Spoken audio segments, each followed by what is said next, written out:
ታዲያስ አዲስ አንድ መረጃ አንድ መጽሐፍ እጄ ላይ ሳይ ስታይ ብዙ ጊዜ አይኔ ይንከራተታል። በዚህ ቤት መጽሐፍ ይዞ መቀመጥ አልተቻለም።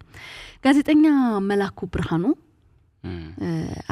በአርታኢነት የተሳተፈበት መሰረት ክንፌ የጻፈችው አንድ መጽሐፍ አለ። እውነተኛ ታሪክ ላይ የተመሰረተ ነው። የፊታችን ቅዳሜ ይመረቃል ተብሏልና ከመመረቁ በፊት ከህዝብ በፊት እጄ ላይ ደርሷል።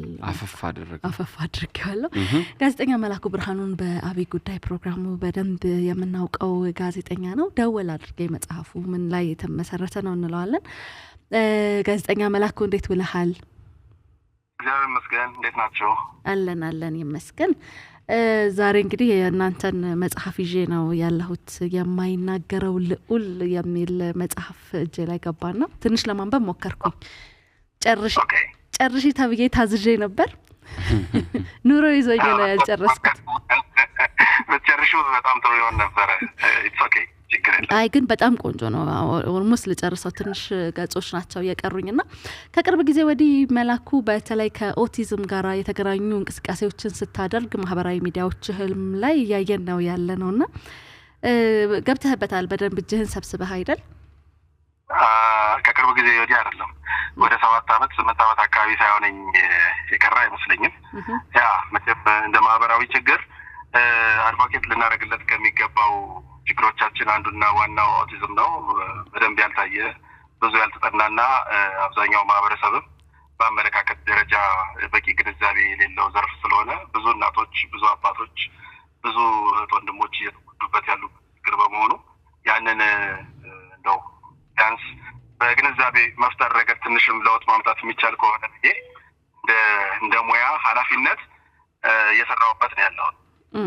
እንዴት መጀመሪያ የተሳተፍክባቸውን መንገዶች ታስታውሳቸዋለህ? ምንድነው የገፋፋህ ወደዚህ እንድትገባ? ፐርሰናሊ ምንድነው አርቲስት ቲቪ ላይ ያለው በዚህ በኦቲዝም ጉዳይ ላይ ዘገባ እንዲደረግ አንዳንድ ማዕከላት በሚያቀርቡበት ወቅት ያው በጉዳዩ ላይ ብዙ ግንዛቤ ስለሌለን እኔንም ጨምሮ ተሰርተው የሚመጡት ዜናዎች ትንሽ ዊርድ የሆኑብኝ ነበርና ዜናዎቹን ለማስተካከል ሳያቸው አሳይመንት ለልጆች ሰጥቼ ይዘው ከመጡ በኋላ ሳያቸው እኔም የማይገባኝ ነገር ነበር። እኔ ያልገባኝን ነገር መቼም ለማህበረሰቡ ኮሚኒኬት ማድረግ ከባድ ስለሚሆን ኦቲዝም ምንድነው የሚለውን ነገር ማንበብ ጀመርኩኝ። በአጋጣሚ ሆኖ የኔሚያ ኦቲዝም ማዕከል ዳይሬክተር ደግሞ እንቀራረብ ነበርና እኔው አካባቢ ስለነበረች እሷም የሚዲያ ከቨሬጅ ስትጠይቅ የሚመጡት ዜናዎች እንደው ማህበረሰቡ በአግባቡ ነው በትክክል ሊረዳቸው የሚችል ናቸው። በመጀመሪያ ደረጃ ኦቲዝም ራሱ ምንድነው የሚለውን ነገር መገንዘብ ነበረብኝና ማንበብ ጀመርኩኝ። ልጆቹንም ሄጄ ማየት ጀመርኩኝና ትንሽ ልብ የሚነካ ነገር አለው። በማህበረሰቡ ያለው ግንዛቤትን አናሳነት፣ በልጆቹ ላይ ያለው መዶ፣ ወላጆች ላይ ያለው የኢኮኖሚ ማህበራዊና ሳይኮሎጂካል ጫናዎች ከባድ ሆነው አገኘኋቸው። ጠለቅ ብዬ ስገባ እንደዛ ሆነና ኢንትረስትድ ሆንኩኝ። እሱ ላይ ተስቤ መስራት ጀመርኩ። እንግዲህ በተቻለ መጠን እሱን ኮሚኒኬት በማድረግ ሚዲያውም ሜንስትሪም እንዲያደርገው ማህበረሰቡም ደግሞ በሚገኘው አጋጣሚ በሙሉ ግንዛቤ እንዲጨብጥበት ከማድረግ አንጻር የበኩሌን ነገር ለመስራት እየሞከርኩኝ ነው። ከበፊቱ አሁን የተሻለ ይመስለኛል። በተለይ ሚዲያዎችም እንደዚሁ ፊት ወደዛ እየዞረ ነው። የተሻለ መረጃም ለማህበረሰቡ ለማቅረብ እየተሞከረ ስለሆነ ግንዛቤው ምን ይመስላል? እየተሻለ መጥቷል ወይስ ምን ሄድበት ብዙ መንገድ አለ ገና?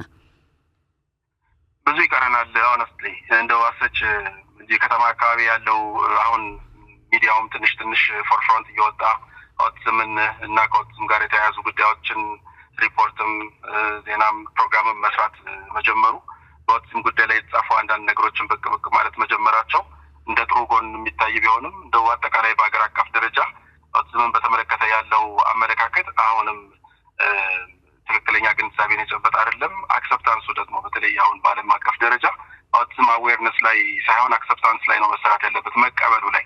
በትምህርት ቤት በኩል ኦቲዝም ያለባቸው ልጆች ትምህርት ቤት ኢንሮል እንዲያደርጉ ሲጠየቅ ትምህርት ቤቶች ሪጀክት ማድረግ፣ ልጆቹን አለመቀበል፣ በማህበረሰቡ በኩል ኦቲዝም ያለባቸው ልጆች ልክ እንደ ተላላፊ በሽታ፣ እንደ ችግር፣ እንደ ኃጢአት ውጤት፣ እንደ ወላጆች ጥፋት አድርጎ መመልከት፣ በእምነት ተቋማት በኩል ኦቲዝም ያለባቸው ልጆች ከወላጆቻቸው ጋር ሲሄዱ እንደ ረባሽ አይቶ ወላጆቻቸውን ከርስ ማድረግ፣ ጀጅ ማድረግ በጣም የሰፋ ችግር ነው እና ብዙ መሰራት ያለበት መስሎ ነው በግል የሚታይ ገና ያልተነካ ከኦቲዝም ጋር ተያይዞ እንግዲህ ልጆቻቸው በተለይ ለኦቲዝም ተጋላጭ የሆኑባቸው ወላጆች የሚያዩት ፈተና ቀላል አይደለም። ያንን ፈተና ደግሞ እነሱ ባለፉበት መንገድ ሊያልፉ የሚችሉ ሌሎች ወላጆች እንደ ትምህርትም እንደ ልምድም እንዲወስዱበት በመጽሐፍም እየከተቡ ነው፣ በየሚዲያውም እየመጡ እየነገሩን ነው ያሉትና የማይናገረው ልዑል የሱ አንድ ከዛ ተነስቶ የተነሳ መጽሐፍ ነው ብዬ አስባለሁኝ መላኩ። ልክ ነሽ ሉላ። እንትኑ ምንድነው ከዚህ ቀደም ላይ ይሄ ሁለተኛ መጽሐፍ ነው። አሁን ኮራይት ሳድርግ አንደኛው የኦቲዝም ሚስጥሮች የሚል ከዶክተር ሀዲያ ኢማም ጋር ከዛሬ 1 ዓመት ተኩል አካባቢ በፊት የሰራነው መጽሐፍ ነው። እሱ ሞስትሊ በኦቲዝም እንዲህ ግንዛቤዎች ላይ ሳይንቲፊክ የሆነውን ነገር የኦቲዝም ምንነት እንዴት ትሪት መደረግ እንደሚችል ዳይቱ ምን አይነት እንደሆነ ቴራፒው ምን አይነት እንደሆነ ወላጆች ኦቲዝም ያለበት ልጅ ሲኖር ሊያደርጉለት የሚገባው እንክብካቤ በኬር ጊቨርስ ወይም ደግሞ ተንከባካቢዎች በኩል ደግሞ መደረግ ያለበት በትምህርት ቤቶች አካባቢ እነሱ ነገሮች ያካተተ እንደ ማኑዋል አይነት እና ብዙ ትምህርት የሚሰጥ አይነት መጽሐፍ ነው። ይሄኛው ግን በአይነቱ ትንሽ ለየት ይላል። በመጀመሪያ ወላጆች ኦቲዝም ያለበት ወይም ደግሞ ከኦቲዝም ጋር የሚኖር ልጅ ኖሯቸው ያን ህይወት ሲገፉት ስራ ሲያቋርጡ፣ ትምህርት ሲያቋርጡ ፕሮዳክቲቭ የነበሩ ጉልበቶች ከኢኮኖሚውም ከማህበራዊ እንቅስቃሴውም ተገተው ቤት ውስጥ ብቻ መዋል ሲጀምሩ ልጆቹን በኢኮኖሚካሊ መርዳት በጣም ትልቅ እንቅፋት ሲሆን የመሳሰሉት እና በወላጆች ላይ የሚደርሱት በጣም ብዙ ጫናዎች እስከዛሬ ድረስ በወላጆች አንደበት ተነግረው አያውቁም። እና ወላጆች ብዙ የመጽሐፍ አይነት ቴንደንሲ ብዙ የለም፣ በውጭ ዓለም የተለመደ ነው። ከዚህ ቀደም በአባት የተጻፈ አንድ ዮም የሚባል መጽሐፍ በቅርብ ጊዜ መመረቁን አስታውሳለሁ። ነገር ግን ኦቲዝምና እናትነት በጣም ስፔሻል የሆነ ነገር ነው። ለምንድን ነው ኦቲዝም ያለባቸው ልጆች አብዛኛዎቹ ቀረቤታቸውና ብዙ ነገሮቻቸው ከእናቶቻቸው ጋር በጥብቅ የተቆራኙ ናቸው። ያ ወንዶች ፕሮቫይደርስ ስለሆኑ ቤተሰባቸውን ለማስተዳደር ውጭ ወጥተው የሚውሉ ከመሆናቸው አንጻር አብዛኛው ነገራቸው ውጭ ላይ ነው ያለው። እናት ደግሞ ከልጅ ጋር ያላት ቅርበት በጣም የተለየ ነው።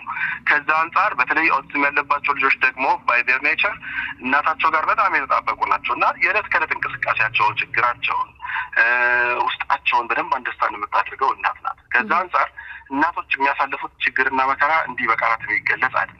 በጣም ፈታኝ ነው ለነሱ። በስነ አእምሮ በኩል በጣም ትልቅ የሆነ ጫና ነው የሚደርስባቸው። በማህበራዊ ግንኙነታቸው ላይ ልጆቻቸውን ብቻ ብለው ቤት ውስጥ እነሱን ለመንከባከብ ሲቀመጡ ከብዙ ነገሮች የተገለሉ ነው የሚሆኑት። ትምህርት ጀምረው ከሆነ ከትምህርት ገበታቸው ላይ ይፈናቀላሉ ልጆቻቸውን ለመጠበቅ። ስራ ላይም ካሉ በጣም ትልልቅ ፖዚሽን ላይ ሆነው የሚሰሩ እናቶችን ሳይቀር ፒኤችዲ ሌቭል ሊሆኑ ዶክተሬት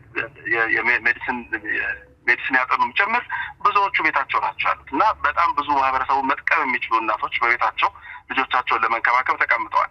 በዚህ ሂደት ውስጥ ያለው ውጣ ውረድ ደግሞ በጣም የከፋ ነው። በጣም ትልቅ ቻሌንጅ ያለበት ነው እና ይሄ የማይናገረው ልዑል አሜሪካ ነገር ሆና ልጇን ታሳድግ የነበረች ኦቲዝም ያለበትን ልጅ ታሳድግ የነበረች አንዲት እናትና የልጇ ታሪክ ነው።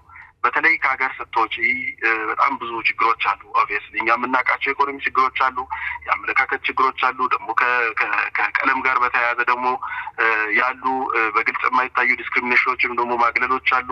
ሲስተሙን ፉሊ ለመጠቀም እንደ ሀገሩ ዜጋ ከመሆን ባሻገር እንደው ዋላ አይደለም ደግሞ ስትሆኚ በጣም ብዙ ነገሮች አሉት። እነዚህ ሁሉ ችግሮች ተቋቁማ ለልጇ ድምጽ ሆና ተሟግታ አሜሪካን ሀገር ውስጥ ሲስተም ማስቀየር የቻለች በጣም ጠንካራና ታሪክ ነው። በዚህ ውስጥ ተስፋ መቁረጥ አለ፣ ጥንካሬ አለ፣ መውደቅ አለ፣ መነሳት አለ፣ ኢሞሽናል የሆኑ ዲስተርባንሶች አሉ። በጣም ብዙ የምታያቸው ነገሮች አሉ። ፕላስ ደግሞ ኦቲዝም ታይፑ ምን አይነት እንደሆነ፣ ልጆቹ ምን እንደሚገባቸው፣ እንዴት እንደሆነ ቋንቋቸው፣ ለነሱ ደግሞ እንዴት ድምጽ መሆን እንደሚቻል በተገኘው መድረክ በሙሉ እናት ከልጇ ፊት ቆማ የልጇ ድምጽ መሆን የምትችልበትን ቢኮዝ እነሱ ብዙ ጊዜ አይናገሩም፣ ሀሳባቸውን አይገልጹም፣ ችግሮቻቸውን ማህበረሰቡ አይረዳውም። ስለዚህ እናት ልጇን ራሱ ተከታ የልጇ ድምጽ መሆን እንዴት እንደቻለችና እንደምትችል ማሳያም ጭምር ነው እና እናትነት ሶ ዲፍረንት ኦቲዝም ላይ ሲወጣ ደግሞ በጣም የተለየ ነውና በአይነቱ የተለየ በሀገራችን ውስጥ ምናልባት በኦቲዝም ጋር የሚኖር ልጅ የምታሳድግ እናት የጻፈችው የመጀመሪያ መጽሐፍ ካለ ምናልባት ይሄ ነው የሚሆነው። ከሱ አንጻር እሱ መጽሐፍ እንግዲህ ሲመጣ እኔ አርቶቱን ሰርቼው አሁን ቅዳሜ ለምረቃ የሚበቃ መጽሐፍ ነው። ዴፊኒትሊ የብዙ ሚሊዮን እናቶችን ህይወት የሚተርክ መጽሐፍ ሊሆን እንደሚችል እርግጠኛ ነኝ። አዎ በጣም እንግዲህ ቀደም እንዳልከን መላኩ አብዛኞቹ ሳይንቲፊክ የሆኑ ነገሮች ላይ ያተኮሩ ናቸው። ይሄ ግን ትክክል የእናትየው ልዑል ይባላል የልጇ ስም የማይናገረው ልዑል ነው ርዕሱ። ልዑልን በመታሳደብበት ጊዜ ያየችውን ውጣ ውረድ ጭንቀቷን የምታጋራበት ልዑል የሚያደርጋቸውን እንቅስቃሴዎች እየገለጸች እሷ እዛ ጋር ያለውን ጭንቀት አንተ እዚህ ጋር ስታነበው እንዲገባ ከምታደርግበት ነውና በጣም ብዙ ነገሮችን በውስጡ የያዘ ትክክለኛ አጋጣሚዎችን የህይወት ውጣ ውረዶች መንገዶቿን ስሜቶቿን ከልዑል አልፎ የልዑል ወንድም ላይ ከሷ አልፎ የልዑል ወንድም ታናሽ ወንድሙ ላይ ሁላ የነበሩትን ነገሮች ሊያሳድሩ የሚችሉትን ጫናዎች ሁላ እየተረዳች ነው የምታስረዳን እዚህ መጽሐፍ ላይና ብዙ ሰዎች ጋራ ሲደርስ ቆንጆ እይታ ይሰጣል ግንዛቤም ያስጨብጠናል እንድንረዳው ከግንዛቤም አልፎ ደግሞ መረዳት እንዲኖረን ሁላ የሚያግዘን መጽሐፍ ነው ብዬ አስባለሁኝ። መቼ ነው ምርቃቱ መላኩ? ምርቃቱ ቅዳሜ ኃይሌ ግራንድ ሆቴል ከቀኑ 9 ሰዓት ነው። የፊታችን ቅዳሜ ሰኔ 27 ቀን እንግዲህ በጣም ብዙ ሰዎች ናቸው የሚገኙት። በተለይ ኢትዮጵያ ውስጥ በአውቲዝም ዙሪያ ላይ የሚሰሩ የአውቲዝም ኮሚኒቲ አባላት በሙሉ ይገኙበታል ብለን ኤክስፔክት የምናደርገው በጣም ብዙ ተጽዕኖ ፈጣሪ ሰዎችም ይኖራሉ። ለምንድነው ይህ መጽሐፍ ከሌሎች መጽሐፎች ትንሽ የተለየ የሚሆነው? ቅድም እንደነገርኳችሁ አንደኛ ዋናው ዓላማው አመለካከትን መቀየርና አዌርነስ መፍጠር ነው። ሁለተኛ አውቲዝምን መቀበል እንደ አንድ ይሄ እንግዲህ በሽታ አይደለም፣ ችግር አይደለም፣ የሚተላለፍ ነገር አይደለም። የልጆቹ የአእምሮ እድገት ስርዓት ልዩነት ነው እንጂ ሌላ ምንም ነገር የለውም። ልጆቹን ብታዩዋቸው ፊታቸውን ብታዩ ምንም የምታውቁት ነገር የለም እነዛ ልጆች በውስጣቸው ምን እንዳለ ቢኮዝ ፊታቸው ላይ የሚናገር ነገር የለውም። ሰው እነዚህን የዋህ የሆኑ ልጆች በጣም ብዙ ፍላጎቶች ያሏቸው ነገር ግን ማህበረሰቡ ፍላጎታቸውን በቀላሉ ሊረዳላቸው የማይችላቸው በጣም ድጋፍ የሚያስፈልጋቸው በሂደት ደግሞ ቢለወጡ አገር መጥቀም የሚችሉ በጣም የአእምሮ ፍጥነታቸው በጣም ከፍተኛ የሆነና ብዙ ለዓለም ትልልቅ ነገሮችን ያበረከቱ ትልልቅ ሰዎች እንግዲህ አውቲዝም ያለባቸው ልጆች መሆናቸውን ታውቃላችሁ። ብዙ መዘርዘር አያስፈልግም። እንደሱ ታለንታቸውን ብንጠቀምበት ብዙ ልናተርፍባቸው የሚገቡ ልጆች ሆነው ሳለ ፋሲሊቲ በማጣት በቤት ውስጥ በመቀመጥ መማሪያ ኢንክሉሲቭ የሆነ ወይም ደግሞ አካታች ትምህርትን በማጣት ልጆቹ ባክነዋል እና እነዚህ ልጆች ከወላጅ ጫናና ከወላጅ ሸክም ተላቀው ማህበረሰቡ ያንን በአንደርስታንድ አድርጎ እንጠቀምባቸው አንድ አገር ገንቢ መሆናቸውን የምናረጋግጣላቸውና ይችላሉ ብለን እጃቸውን ይዘን የምናራምዳቸው ልጆች እንዲሆኑ የሚያስችል መልእክት የሚተላለፍበትም ጭምር ነው ይሄ ዝግጅትና ብዙ ከዚህ ጋር ኤክስፖዠር ያላቸው ወይም ደግሞ ስለ አውቲዝም በብዛት የሚያውቁ ብዙ የተናገሩ ብዙ የሰበኩ ብዙ ያወሩ ጥናት ያደረጉ ባለሙያዎች በሙሉ የሚገኙበት ነው። ወላጆችም ይገኛሉ። የአውቲዝም ማዕከላት ዳይሬክተሮች ይገኛሉ። በአብዛኛው ደግሞ በተለይ ደግሞ የወላጆች ድምጽ የሚሰማበት ስለሆነ ብዙ ወላጆች የሚሰባሰቡበትን መድረክም ጭምር ነው። ትንሽ የተለየ የሚያደርገው እሱ ነው። ብዙ ሰዎች እንደሚመጡ ኤክስፔክት እናደርጋለን። ይሄንን የሚሰሙ ሰዎች ደግሞ ፍላጎቱም ያላቸው እናትነትን በተግባር ማየት የሚፈልጉ በተለይ ከአውቲዝም ጋር በተያያዘ ቻሌንጁን መረዳትና ሌሎች ድምጽ መሆን የሚፈልጉ ማናቸውም ባለሙያዎች የሚሆኑ ሰዎች ደግሞ በመድረኩ ላይ እንዲገኙና እንዲሳተፉ ጥሬን በዚህ አጋጣሚ ማቅረብ እወዳለሁ። መልካም እንግዲህ ምርቃቱ ላይም የሚኖሩ ጉዳዮችን እያየን ማን ተገኘ ምን አይነት መልእክት ተላለፈ የሚለውንም በዚሁ በታዲያስ አዲሳችን የምናወራው ይሆናል። የማይናገረው ልዑል ላይ እንግዲህ እንደምታየው ክር የያዘ እጅ አለ አይደለም? በነገራችን ላይ በዚች ክር የተነሳ የልዑሌም የመሰረትም የእናቱም ህይወት አደጋ ላይ ሁላ ወድቆ ነበር። መጽሐፍ ውስጥ በደንብ ስሜቱንም በወቅቱ ላይ የነበረውንም ትግል ሁላ ረጅም ሰዓታትን የፈጀውን ትግል በደንብ መሰረት ገልጸዋለች። መጽሐፉን ደግሞ ጋዜጠኛ መላኩ ቆንጆ አድርጎ አርታኢነቱን ሰርቶበታል፣ ተጠቦበታል። የሚገርም መጽሐፍ ነው። ቃላቶቹ ከጽሁፉ ጀምሮ ከአጻጻፉ ጀምሮ ብታነቡት የምትወዱት መጽሐፍ ነው። ለአድማጮቻችንም ጋዜጠኛ መላኩ ጋዜጠኝነቱን ተውከው ወይ? እንደው እንደ መጨረሻ ጥያቄ ካገኘን ካይቀር ጋዜጠኝነት እኮ የሚተው ነገር አይደለም። አንድ ጊዜ ውስጥ ከገባሽበት ያው አንቺ ጋዜጠኛ ስለሆነሽ ታውቂዋለሽ። እሱ ስለሆነ የሚላቀቅ አይነት ነገር አይደለም ከሙያነት ባሻገር። ለጊዜው ግን አሁን በመደበኛነት የምሰራበት ሚዲያ የለም። ትንሽ ጊዜ ኮሚኒኬሽኑ ላይ አካባቢ ነኝ። ጋዜጠኛና ኮሚኒኬሽን ባለሙያ ስለሆንኩኝ አሁን በአንድ ባንክ ውስጥ ቡና ባንክ ውስጥ የኮሚኒኬሽን ዳይሬክተር ነኝ። ግን ደግሞ በቅርብ ጊዜ በአንድ ሚዲያ ደግሞ በቀላለሁኝ። አዎ ብቅ በልልን። በጣም ቆንጆ ሀሳቦችን የምታነሳበት ኮስተር ያሉ ሀገርን ሊጠቅሙ የሚችሉ ርዕሶችን አንስታ የምታወራበት ፕሮግራም ስላለ ከዚህ በፊትም ስትሰራባቸው የነበሩ ተናፍቀሃል ሚዲያው ላይ ለማለት ነው። ያው በመጽሐፍ መታሃል፣ በሚዲያም እንግዲህ እንጠብቃለን በቅርቡ አለው ሁልጊዜም አለው። ቴንክ ዩ ሶ ማች ላይክ ትንሽ ነው። እሺ እጅግ አድርገን ነው የምናመሰግነው። መልካም ቀን። እንግዲህ ከስራ ላይ ነው ያስነሳነው፣ ይቅርታ። በጣም ትልቅ እድል ነው። በጣም ነው የማመሰግናችሁ ይሄንን ያድርጋችሁ ዛሬ ተዘገባችሁት። እንግዲህ እናንተም ፕሮግራሙ ላይ እንድትገኙ ጋብዛለሁ። ስለሰጣችሁን ከቨሬጅ እግዚአብሔር ያክብርልኝ። ቴንክ ዩ። ቆንጆ መጽሐፍ ነው። በነገራችን ላይ መጽሐፉ እንዳልኩህ የኔ ኑሮ ብክን ያለ ስለሆነ ጭርስ አላረኩትም። ጨርሻለሁ ግን በደንብ አይ ኦልሞስት በጣም ጥቂት ገጾች። መቼ ነው የምትጨርሺው?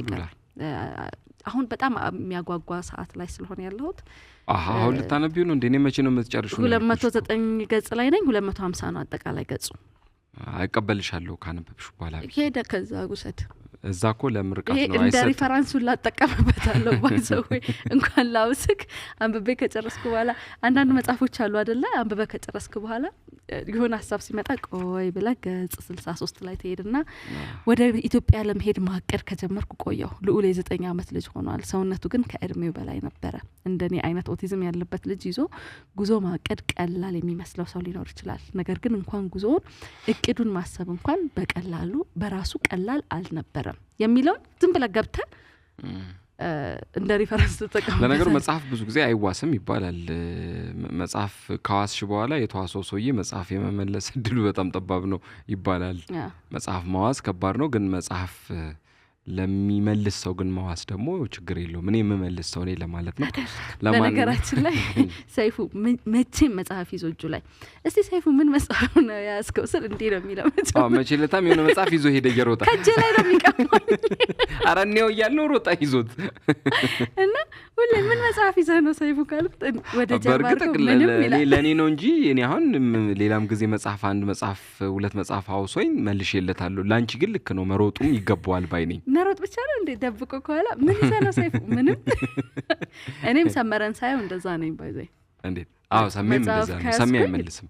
ያው አይመልስም። ሰሜ አይመልስም። መተሹ ሰጂ ብሎኛል። አንዴ አሜሪካ ሄደ መጽሐፍ አንድ ወዳጄ ሰሜን አንብበውና ለሉላ አስጣት ብሎ መጽሐፍ ይሰጠዋል። ባይዘይ በሚዲያ ነው እኔ ከተናገርኩም እና ድብቅብቅ ያለ ነገር የለኝም። እሺ ስጣቱ ይሰጠዋል። ከዛ እሺ ብሎ ተቀብሎ አንብበው ብሎ በአጋጣሚ መሀል ላይ ሰመረ ወደ አሜሪካ ሄዳል። አይ ቲንክ የሀቻምናው ኳስ ጊዜ ወይ የአምናው ወይ የሀቻምናው ካልተሳሳትኩ ሄደና ሰሜ መጽሐፌን መተሹ ሰጪ ኤምባሲዎች ከሰጡሽ ቪዛ የሚሰጡሽ ከሆነ ከተመጣልሽ ነይና ሰጪ።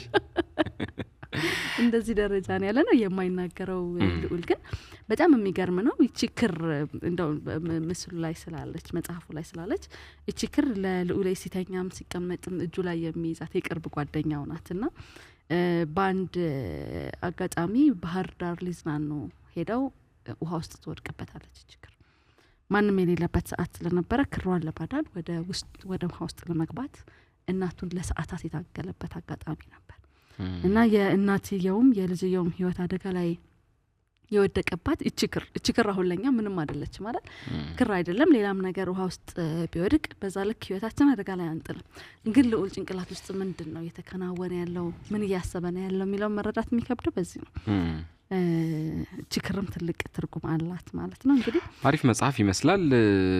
እንግዲህ ከምርቃቱ በኋላ ደግሞ በተለያዩ የመጽሐፍ መደብሮች እንደዚሁ እናገኘዋለን ብለን ተስፋ እናደርጋለን። ለብዙዎች ትምህርት የሚሰጥ በጣም አሪፍ መጽሐፍ ነው። በእውነተኛ ታሪክ ላይም እንደዚሁ የተመሰረተ ምርጥ መጽሐፍ ነው።